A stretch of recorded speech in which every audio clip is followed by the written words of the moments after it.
श्री साईबाबांच्या दर्शनासाठी लाखो साई भक्त जे आहेत ते जगभरातून येत असतात.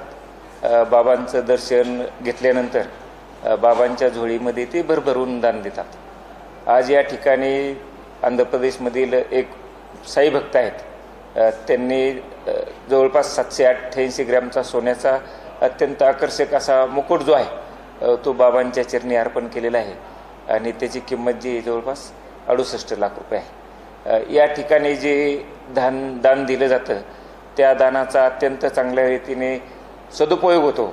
म्हणून अत्यंत श्रद्धेने आणि विश्वासाने साई भक्त जे आहेत या ठिकाणी बाबांच्या चरणी दान अर्पण करत असतात. मुकुट जे दान केले जातात त्या मुकुटाचा वापर कसा कुठे केला जातो? जे मुकुट या ठिकाणी अर्पण केले जातात त्यावेळी त्यांचा बाबांच्या आरतीच्या वेळेस, त्याचप्रमाणे वर्षभरामध्ये जे उत्सव होतात त्यावेळेस बाबांना तो मुकुट जो आहे तो चढवला जातो.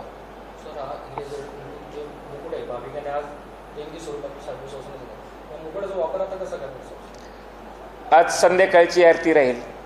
दिवसभरामध्ये ज्या आरती होतात त्या आरतीच्या वेळेस आपण हा मुकुट वापरतो.